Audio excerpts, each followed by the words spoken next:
Hello friends, আসসালামু আলাইকুম। আমি রসুন খন্দকার, চেক আপ টেকনিক চ্যানেলের পক্ষ থেকে আপনাদেরকে জানাচ্ছি ওয়েলকাম। আজকের ভিডিওতে আপনাদের সাথে শেয়ার করব Google photo search help and feedback. অর্থাৎ আমরা গুগল ফটো কীভাবে সার্চ করতে পারি, পাশাপাশি আমরা হেল্প এবং ফিডব্যাক কীভাবে ব্যবহার করতে পারি, আজকে আমরা সেই বিষয়টা দেখব। এখন আমাদের এই কাজটা করার জন্য প্রথমে গুগল ক্রোম ব্রাউজারে চলে আসবো। আসার পর আমরা ডান দিকে আসি, তারপর আমাদের জিমেল অ্যাকাউন্টটা সাইন ইন করা থাকলে আমরা এই যে গুগল অ্যাপস আসার পরে আমরা একটু নিচ দিকে আসলে এই যে এখানে ফটোর মধ্যে ক্লিক করে আমরা সরাসরি গুগল ফটোতে আসতে পারি। বাস গুগল ফটোতে আসার পরে এখন এই যে এই গুগল ফটোর মধ্যে এখানে যে ফটোগুলো আছে, এই ফটোগুলো কীভাবে আপলোড পাশাপাশি ডাউনলোড করতে হবে তার উপর কিন্তু আমার চ্যানেলে একটা কমপ্লিট ভিডিও দেওয়া আছে। তাছাড়া এখানে আপনারা এই ডেস্কটপে, পিসিতে বা ল্যাপটপে কীভাবে আমরা গুগল ফটো ইনস্টল আনইনস্টল করতে পারি তার উপরে একটা ভিডিও দেওয়া আছে। এছাড়া গুগল ফটোর যে বিগিনারের যে গাইড, মানে গুগল ফটোর ওভারভিউ একটা ভিডিও দেওয়া আছে, চাইলে আপনারা এই ভিডিওগুলো দেখতে পারেন। তাহলে এখন আজকে আমরা এখান থেকে প্রথমে দেখবো যে আমাদের এই গুগল ফটোতে আমাদের যে ফটোগুলো এখানে আছে, এখান থেকে আপনি কোনো ফটো বা আপনি এখানে যদি চান যে এখানে কি করার জন্য ট্রাশ বা আর্কাইভ বা আপনি এখান থেকে ফেভারিট, আপনি যেটা এখানে সার্চে লিখে দেবেন সেটা আপনি যে সেটার উপর ভিত্তি করে আপনাকে সার্চ এখানে করতে পারবেন। কীরকম আমি দেখাচ্ছি, যেমন এখানে আমার যে ফটোগুলো আছে এখান থেকে ধরুন আমি যদি আমার নাম লিখে সার্চ দিলাম জোসেফ, দেখার পর আমি এখন এন্টার প্রেস করি, এই দেখেন জোসেফ নাম ফটোটা চলে আসছে। বাস তারপরে এখানে ধর আমি কি লিখি, ধরুন লিখলাম জেকে আপডেট, লিখে আমি সার্চ দিই, তাহলে জেকে আপডেটের আমার যে লোগোটা চলে আসছে। তারপরে যদি মনে করেন এখন আমি কি করে এটা ক্লোজ করে দিয়া, আমি যদি মনে করেন এখানে কি লিখি, এখন যে আমি লিখলাম এখানে ধরেন যে ট্রাশ, এই যে ট্রাশ লেখার সাথে ট্রাশ চলে আসছে, আমি ট্রাশে ক্লিক করলাম। তাহলে এখানে কিন্তু এই ট্রাশের মধ্যে যে ছবিগুলো আছে, এই যে এখানে আমি নিচে আসলে যে ট্রাশের যে ছবিগুলো আছে সেগুলো কিন্তু শো করতেছে। বাস তারপরে এখানে আমি যদি মনে করেন লিখে দিলাম কি ফেভারিট, এই যে ফেভারিট চলে আসছে, ফেভারিট আমি ক্লিক করলাম, তো ফেভারিটের মধ্যে যে পিকচার আছে সেগুলো দেখাচ্ছে। এই বই কিন্তু আমরা এখান থেকে আমরা সার্চের বিষয়টা করতে পারি। বা সার্চের পর আমরা যদি ডান দিকে আসি, আসার পরে যে আপলোডের পরে এখানে দেওয়া আছে আমাদের কি হেল্প অ্যান্ড ফিডব্যাক। তো এখানে আমরা এই গুগল ফটোর বিষয়ে কীভাবে আমরা হেল্প নিতে পারি, তারপরে চাইলে আমরা কীভাবে ফিডব্যাক পাঠাতে পারি, সেটা করার জন্য আমরা এই যে এখানে যদি ক্লিক করি, বাস ক্লিক করার পরে এখন ধরুন এখান থেকে যে আমরা এই যে পপুলার হেল্প রিসোর্স, এখান থেকে আমরা এই যে বিষয়গুলো দেওয়া আছে এগুলো আমরা করতে পারি। তারপর নিচে আসলে এই যে আরও দেওয়া আছে সার্চ হেল্প, এখান থেকে সার্চ করতে পারি। তারপরে হেল্প কমিউনিটি থেকে আমরা এখানে হেল্প নিতে পারি। তাছাড়া এই যে এখান থেকে আমরা ফিডব্যাক পাঠাতে পারি।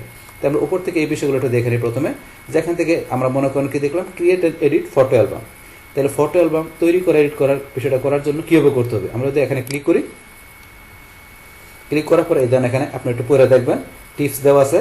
তাছাড়া আমরা এই যে ফটো অ্যালবামের বিষয়টা ক্রিয়েট এডিট করার জন্য আমরা কোন জায়গা থেকে করবো, কম্পিউটার থেকে করবো না আমরা অ্যান্ড্রয়েড থেকে বা আইফোন আইপ্যাড থেকে করবো, যে জায়গা থেকে করবো সেখানে আমরা ক্লিক করবো। আমরা যদি অ্যান্ড্রয়েডে যাই, তো অ্যান্ড্রয়েডে গেলে অ্যান্ড্রয়েড ফোন থেকে কীভাবে করতে হবে এই যে এখানে কিন্তু সুন্দরভাবে স্টেপ বাই স্টেপ লেখা আছে যে ক্রিয়েট নিউ অ্যালবাম, এই যে এখানে পরে দেখবেন। তারপরে ক্রিয়েট লাইভ অ্যালবাম, এই যে এখানে দেওয়া আছে বিষয়গুলো। তারপরে এখন যদি আমরা কম্পিউটার আসি, সেমভাবে কম্পিউটার দেখে করতে হবে, যে লেখা আছে অ্যালবাম নিউ অ্যালবাম, এই যেখানে যাবেন স্টেপগুলো দেওয়া আছে, এই যেখানে লেখা আছে পরে দেখবেন। বাস এইবার ধরুন আপনি এখান থেকে হেল্প নিতে পারেন। আবার আমরা যদি ব্যাকে আসি, আসার পরে এটা ছাড়া আমরা যদি এই যে নিচে আসি, এই যে more photo to archive, move photo to archive, archive কীভাবে ফটো মুভ করতে হবে এখানে অপশনে ক্লিক করলে বাস এখান থেকে আপনারা দেখে দেখে জিনিসটা পরে করতে পারেন। বাস তারপরে বলছে এখানে আমরা নিচ দিকে আসলে আমরা কি এই যে সার্চ হেল্প, আপনি যে বিষয়ে হেল্প নেবেন সেটা আপনি এখান থেকে সার্চ করতে পারেন।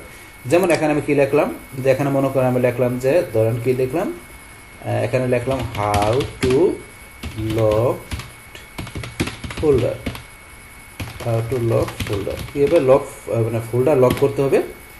বাস এই বিষয়টা ধরেন যে ফোল্ডার লকের যে বিষয়টা আছে, যে লক ফোল্ডার, এই বিষয়টা করতে হবে। সেটার উপরে কিন্তু বিভিন্ন বিষয় এখানে লেখা আছে। এখন এখান থেকে আপনার কোনটা দরকার সেটা আপনি ক্লিক করবেন। তাহলে এখান থেকে মনে করেন আমি দিলাম এই যে এটা how to lock folder recover, তাহলে এটা আমরা ক্লিক করলাম। বাস ক্লিক করার পরে যে how to lock folder recover কীভাবে করতে হবে যেখানে লেখা আছে একটু পরে দেখবেন। আবার আমরা ব্যাকে আসলে এখানে পরে ধরুন আরও কি লেখা আছে, এই যেগুলো আপনি একটু দেখবেন। ধরুন আমি এখান থেকে এটা ক্লিক করলাম, ক্লিক করার পরে যে এখানে লেখা আছে, এইভাবে কিন্তু আপনি এখানে ধরেন যে আপনি এখানে সার্চ দিয়ে লেখা কিন্তু আপনি হেল্প নিতে পারেন। আচ্ছা আমরা ব্যাকে আসি, বাস ব্যাকে আসার পরে সার্চ সেলের পরে এখানে আমরা বলছি কি এখানে আসতে হেল্প কমিউনিটি, আমরা এখানে কি করতে পারি, আপনার এখানে কমিউনিটি থেকে আমরা এখানে হেল্প নিতে পারি। কীরকম আমি দেখাচ্ছি, এখানে ক্লিক করি, বাস ক্লিক করার পর এখানে short summary of your issue, আপনার যে ইস্যুটা আপনার দরকার সেটা আপনার শর্ট সামারি এখানে লিখবেন। বাস এখানে আমি মনে করেন যে কী লিখলাম, শর্ট ইস্যুটা আমি কী লিখলাম, যে এখানে দিলাম যে হাউ টু ইউজ ইউটিলিটিস, এই যে ইউটিলিটিস আমি দিলাম যে কীভাবে ইউটিলিটিসটা ব্যবহার করতে হবে। বাস এরকম একটা আমি এখানে শর্ট সামারি লিখলাম। বাস আপনার মতো করে লিখবেন। লেখার পরে এখানে কি বলছে, do not include private or confidential information such as credit card number. তাহলে আপনার এখানে কি যে প্রাইভেট অথবা কনফিডেন্সিয়াল ইনফরমেশন আপনি ইনক্লুড করতে পারেন না, যেমন ক্রেডিট কার্ড নাম্বার এগুলো করতে পারেন না, এই বিষয়টা বলছে এখানে। বাস তারপরে এখানে আপনার যে ইস্যুটা আছে সেই ইস্যুর উপরে আপনি ভিত্তি করে এখানে ইমেজ তারপর লিঙ্ক অ্যাটাচ করতে পারেন। যেমন এখানে আমি যে একটা ইমেজ অ্যাটাচ করতেছি, তাহলে ধরুন আমি জাস্ট ইমেজটা দিলাম। বাস দেওয়ার পরে এখন ধরুন এখান থেকে আপনার ক্যাটাগরি, আপনার ইস্যুটা কোন ক্যাটাগরির মধ্যে পড়ছে সেটা আপনি এখান থেকে সিলেক্ট করে দেবেন, আপনি ইস্যুটা কোন ক্যাটাগরি। তাহলে এখান থেকে আমি দিলাম কি ইস্যুটা, মনে করেন এখান থেকে আমি দিলাম যে কোন ধরনের, ধরুন আমি দিলাম এডিটিং, এই টাইপের দিলাম। আপনার ইস্যুটা দেখা দেওয়ার পরে বাস আপনার এই বিষয়গুলো যদি আপনার এখানে ম্যাচিং থাকে, তাহলে আপনার এখানে নেক্সট অপশনটা ইনেবল হয়ে যাবে। তাহলে এখানে আমার ধরুন এটা ম্যাচিং হচ্ছে না, আমি যদি এটার পরিবর্তে একটু নিচ দিকে এসে আমি কী দিলাম, ধরুন আদার্স দিলাম, তো এটা ম্যাচিং হচ্ছে না। তো আপনার এই ইস্যুটার সাথে আপনার এখানে যখন ম্যাচিং হবে তখন এই অপশনটা ইনেবল হবে, হলে নেক্সটে ক্লিক করে পরবর্তী স্টেপে আপনারা যে এখান থেকে কী করতে পারেন, আপনার এই কমিউনিটি থেকে আপনি হেল্প নিতে পারেন। এটা হচ্ছে এই বিষয়টা। বাস এখন আমরা আবার ব্যাকে আসি। বাস আসার পরে এখান থেকে আমরা এই বিষয়টা জানলাম কি, তারপরে এখানে লাস্টে আছে সেন্ড ফিডব্যাক। তো আপনি এখানে কি করতে পারেন, আপনি গুগল ফটোর বিষয়ে আপনি কি করতে পারেন, গুগলের কাছে কোনো ফিডব্যাক পাঠাতে পারেন। পাঠানোর জন্য এই যে সেন্ড ফিডব্যাকে ক্লিক করবেন।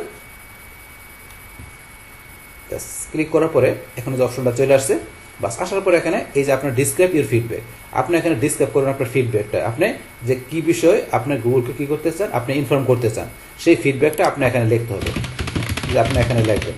তারপরে নিচে বলছে please don't include any sensitive information, আপনি কোনো সেন্সিটিভ ইনফরমেশন আপনি ইনক্লুড করতে পারেন না, এটা বলে দিচ্ছে নিচে।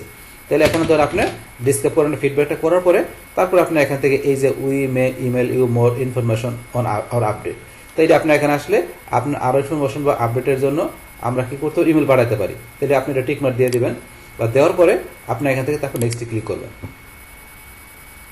নেক্সটে ক্লিক করে কি বলছে, অ্যাড মোর ডিটেলস, এটা বলছে যে এখানে কি আরও ডিটেলস লেখার জন্য, আমি একটু কম লিখছি, আরও লিখলে তাহলে নেক্সটে কাজটা করবে, তাহলে আমি একটু লিখলাম। এখন আমি যদি নেক্সটে ক্লিক করে এখানে টিকমার্ক দেওয়ার পর নেক্সটে ক্লিক করলাম, এই যে এখন একটু পরবর্তী অপশন চলে আসছে। আসার পরে এখানে আপনার ক্লিক অ্যাড টু স্ক্রিনশট, তো আপনি কোন বিষয়ে এখানে ধরেন যে আপডেট করা দরকার, মানে কোন বিষয়ে এখানে ইমপ্রুভ করা দরকার, সেটার ফিডব্যাক আপনি পাঠানোর জন্য আপনি এটা সেটার জন্য একটা স্ক্রিনশট নিতে পারেন। এই যে এখানে ক্লিক অ্যাড টু স্ক্রিনশট, তা আপনি এখানে ক্লিক করে একটা স্ক্রিনশট নেবেন, নেওয়ার পরে তারপরে লাস্টে এখান থেকে আপনার কি করবেন, এই যে এখানে সেন্ডে ক্লিক করবেন। সেন্ডে ক্লিক করলে আপনার যেই বিষয়টা ইমপ্রুভ করা দরকার বা যেই বিষয়টা আপনার এখানে ফিডব্যাক পাঠাতেছেন সেই বিষয়টা আপনি এইভাবে স্ক্রিনশট দেখে ডিসক্রাইব লেখা লাস্টে সেন্ডে ক্লিক করলে তাদের কাছে আপনি ফিডব্যাকটা চলে যাবে, গুগলের কাছে চলে গেলে গুগল সেটা দেখবে, দেখার পরে যদি মনে হয় যে এটা কি করা দরকার, ইমপ্রুভ করা দরকার, মানে এটা এখানে কোনো কিছু আপডেট করা দরকার, সেটা গুগল দেখে যদি মনে হয় সেটা গুগল করবে, যদি আপনার সঠিক তথ্য দিয়ে থাকেন সেই ক্ষেত্রে। বাস এইভাবে কিন্তু এখানে আপনি চাইলে গুগলের কাছে আপনার যে এখানে গুগল ফটোর বিষয়ে আপনি কোনো ফিডব্যাক পাঠাতে পারেন। এটা হচ্ছে আমাদের এই বিষয়টা। বাস তাইলে এখন আমাদের আজকের ভিডিওতে আমরা এখানে কি জানলাম, যে গুগল ফটোর মধ্যে আমরা কীভাবে যে আমরা এখান থেকে সার্চের বিষয় করতে পারি, পাশাপাশি আমরা এই যে এখান থেকে হেল্প এবং ফিডব্যাকের বিষয়গুলো কী সেগুলো কীভাবে ব্যবহার করতে হবে, সেই এভরিথিং বিষয়গুলো আমি আপনাদের কী করলাম, শেয়ার করলাম। বাস তাহলে এই যে আমাদের এখন বিষয়টা মূলত আমাদের আজকের ভিডিও। ডিয়ার ফ্রেন্ডস, আমার আজকের এই Google photo search help and feedback এই ভিডিওটি আপনাদের কাছে ভালো লেগে থাকে কিংবা ভিডিও থেকে আপনারা কিছু শিখে থাকেন, উপকৃত হয়ে থাকেন, তাহলে আমার এই জে ক্যাপিটাল টেকনিক চ্যানেলটি আপনারা সাবস্ক্রাইব করবেন, লাইক করবেন, কমেন্ট করবেন এবং সবার সাথে শেয়ার করবেন। Thanks everybody.